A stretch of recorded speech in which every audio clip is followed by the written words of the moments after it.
2022 की है। आगरा में एक थाना है खंदौली थाना। आगरा से 50 किलोमीटर पूर्व में एक जगह है जलेसर। जलेसर के नगला नैनसुख में वीरपाल सिंह का परिवार रहता था। लेकिन फिलहाल वे अपने परिवार के साथ एतमाद दौला के शांता कुंज कॉलोनी में रह रहे थे। वीरपाल सिंह मथुरा में यूपी 112 में सिपाही के पद पर तैनात हैं। उनके परिवार में 2 बेटियां थीं, जिनमें से बड़ी बेटी का नाम काजल था।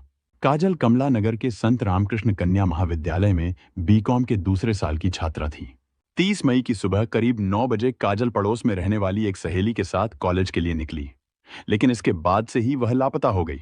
जब दिन भर उसका कोई पता नहीं चला तो उसके दादा रामचरण ने उसे फोन करना शुरू किया।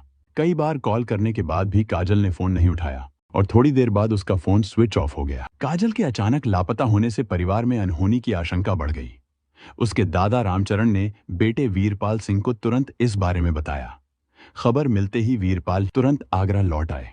सबसे पहले उन्होंने काजल की सहेलियों से पूछताछ की, लेकिन कहीं से भी कोई जानकारी नहीं मिली। जब तलाश के बाद भी बेटी का कुछ पता नहीं चला, तो वीरपाल ने 31 मई को थाना एतमाद दौला में काजल के गुमशुदा होने की रिपोर्ट दर्ज कराई। पुलिस ने जांच शुरू की और घरवालों से पूछताछ की। परिजनों ने बताया कि 30 मई की सुबह करीब 10 बजे काजल पड़ोसी दुर्गेश की बाइक पर कॉलेज के लिए निकली थी। उसकी परीक्षाएं चल रही थीं और 4 जून को उसका पेपर था, जिसके लिए उसे कॉलेज की लाइब्रेरी में कुछ किताबें जमा करनी थीं और कुछ नई किताबें लानी थीं। लेकिन उसके बाद से उसका कोई सुराग नहीं मिला। पुलिस ने दुर्गेश से भी पूछताछ की, जिसने बताया कि उसने काजल को वाटर वर्क्स के पास छोड़ दिया था। पुलिस ने आसपास के कई सीसीटीवी कैमरे चेक किए, काजल के मोबाइल की कॉल डिटेल्स खंगाली और जांच शुरू की। पुलिस को काजल की आखिरी लोकेशन 30 मई की रात करीब 9:45 बजे ट्रांस यमुना कॉलोनी में मिली थी, जिसके बाद उसका मोबाइल स्विच ऑफ हो गया था। पुलिस ने ट्रांस यमुना कॉलोनी में भी काजल की तलाश की, लेकिन अब तक कोई ठोस सुराग हाथ नहीं लगा। पुलिस अब 30 मई को जिन नंबरों पर काजल की बात हुई थी, उनकी जांच में जुटी है, ताकि उसकी गुमशुदगी के पीछे की सच्चाई का पता लगाया जा सके। दूसरी तरफ खंदौली थाने के 2 कांस्टेबल गश्त से लौट रहे थे। खंदौली क्षेत्र में जलेसर मार्ग पर एक गांव है आबिदगढ़। इसी गांव के पास सड़क किनारे पेड़ की आड़ में एक शव जल रहा था। यह देखकर दोनों कांस्टेबलों ने अपनी बाइक रोकी और वहां पहुंच गए। वहां शव जलता दिखा तो उन्होंने तत्काल थाना प्रभारी आनंदवीर सिंह को फोन से सूचना दी। थाना प्रभारी ने भी तत्परता दिखाई। वह थाने से कंबल लेकर मौके पर पहुंच गए। तब तक दोनों कांस्टेबलों ने रेत डालकर किसी तरह आग बुझाने की कोशिश जारी रखी। थाना प्रभारी के पहुंचने के बाद कंबल डालकर आग पूरी तरह बुझा दी गई। जल रहा शव एक युवती का था। तब तक युवती ज्यादातर हिस्सा जल चुका था। चेहरे व हाथ का कुछ भाग भी झुलस गया था। उधर से गुजर रहे ग्रामीणों को जैसे ही इसकी जानकारी मिली, वह भी वहां पहुंच गए। थाना प्रभारी आनंदवीर सिंह ने अधजले शव का निरीक्षण किया। मृतका लगभग 20-22 साल की युवती थी। थाना प्रभारी ने इस सनसनीखेज घटना की जानकारी से उच्चाधिकारियों को भी अवगत करा दिया। शव की शिनाख्त न होने पर पुलिस ने मौके की कार्रवाई निपटाने के बाद शव को मोर्चरी भिजवा दिया। युवती के पास मोबाइल अथवा ऐसी कोई चीज भी नहीं मिली थी, जिससे उसकी शिनाख्त हो सके। पुलिस का प्रयास था कि शव की शिनाख्त जल्दी हो जाए, ताकि उसके हत्यारों को गिरफ्तार कर हत्या का पर्दाफाश किया जा सके। दूसरी तरफ वीरपाल सिंह की 20 वर्षीय काजल लापता थी। रात के समय वीरपाल सिंह को एक खबर मिली, जिसने उनकी चिंताएं और बढ़ा दी। सूचना मिली कि थाना खंदौली के पास पुलिस को एक 20-21 साल की लड़की की अधजली लाश मिली है। यह सुनते ही वीरपाल सिंह और उनके परिवार के लोग तुरंत पोस्टमार्टम हाउस की ओर निकल पड़े। पोस्टमार्टम हाउस पहुंचकर उन्होंने शव को देखा और चेहरा और कपड़ों से उसकी पहचान काजल के रूप में की। बेटी की हत्या की सच्चाई सामने आते ही परिवार पर जैसे पहाड़ टूट पड़ा। घर में मातम छा गया और काजल की मां कुसुमलता का रो रोकर बुरा हाल हो गया। उनकी आंखों से आंसू थमने का नाम नहीं ले रहे थे और पूरे घर में चीख पुकार मच गई। इस दर्दनाक घटना के बाद वीरपाल सिंह ने अपनी बेटी की हत्या का आरोप नवनीत नगर निवासी आशीष तोमर पर लगाया। उन्होंने थाना खंदौली में आशीष के खिलाफ हत्या और सबूत मिटाने के आरोप में रिपोर्ट दर्ज करवाई। वीरपाल का कहना था कि आशीष लंबे समय से उनकी बेटी काजल को परेशान कर रहा था और उस पर शादी का दबाव डाल रहा था। काजल ने शादी से इनकार किया, जिसके चलते आशीष ने उसकी हत्या कर दी और फिर सबूत मिटाने के लिए शव को जलाने की कोशिश की। काजल की पढ़ाई की बात करें तो उसने 8वीं तक की पढ़ाई अपने गांव में ही की थी। इसके बाद वह आगरा आ गई और यहाँ 9वीं से 12वीं तक एक पब्लिक स्कूल में पढ़ाई की। वर्तमान में वह बलकेश्वर के संत रामकृष्ण कन्या महाविद्यालय में बीकॉम कर रही थी और यह उसका दूसरा साल था।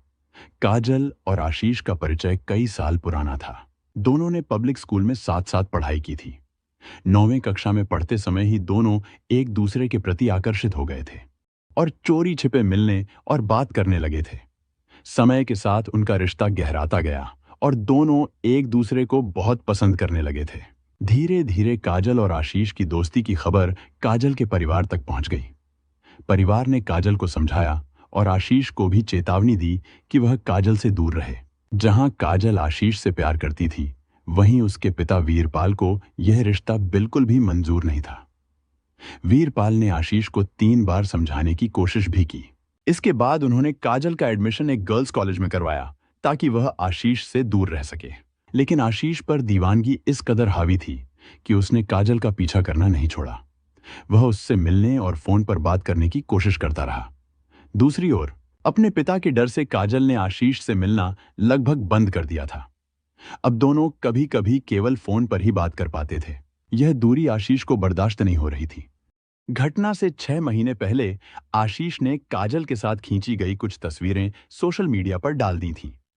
जब यह बात काजल के पिता वीरपाल को पता चली तो उन्होंने तुरंत थाना एतमाददौला में शिकायत दर्ज कर आशीष को थाने में बंद करवा दिया।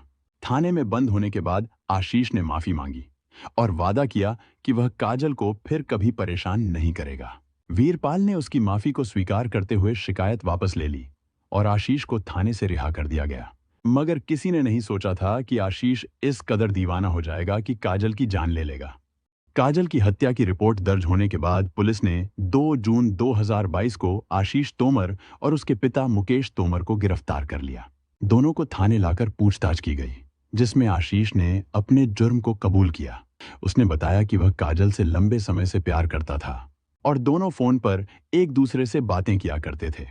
वह काजल से शादी करना चाहता था, लेकिन काजल अपने परिवार के दबाव के चलते शादी के लिए मना कर देती थी। 30 मई को सोमवती अमावस्या के अवसर पर आशीष के माता-पिता गंगा स्नान के लिए राजघाट गए थे।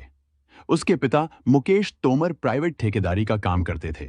माता-पिता के बाहर जाने के बाद आशीष ने यह मौका देखा और काजल को फोन कर आखिरी बार मिलने के बहाने उसे अपने घर बुला लिया। काजल के घर पहुंचते ही आशीष ने उसे गले लगा लिया और दोनों ने काफी देर तक बातचीत की। लेकिन जब शाम करीब 4 बजे काजल जाने लगी तो आशीष ने उसे शादी के लिए प्रपोज किया। काजल ने शादी से इनकार कर दिया, जिससे दोनों में बहस शुरू हो गई। बात इतनी बढ़ गई कि गुस्से में आशीष ने काजल का दुपट्टा लेकर उसका गला घोंट दिया और उसकी हत्या कर दी। हत्या के बाद आशीष ने काजल के शव को अपने पलंग के नीचे छिपा दिया। गुस्से में उसने अपनी प्रेमिका की जान तो ले ली थी, लेकिन इसके बाद वह बेचैन हो गया। अब उसके दिमाग में बस यही सवाल घूम रहा था कि लाश को कैसे ठिकाने लगाया जाए। पूरी रात उसने शव के साथ जागकर बिताई, लेकिन कोई समाधान नहीं सूझा। अगले दिन 31 मई को उसके माता-पिता घर लौट आए। गर्मी का मौसम था और कमरे में शव से दुर्गंध आने लगी थी।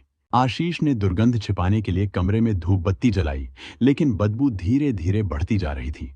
दुर्गंध का एहसास होने पर उसके पिता मुकेश तोमर ने आशीष से पूछा कि यह बदबू कहां से आ रही है, लेकिन आशीष कुछ नहीं कह पाया। शक होने पर मुकेश ने कमरे की तलाशी ली और जैसे ही उन्होंने पलंग के नीचे देखा, उन्हें काजल का शव मिला।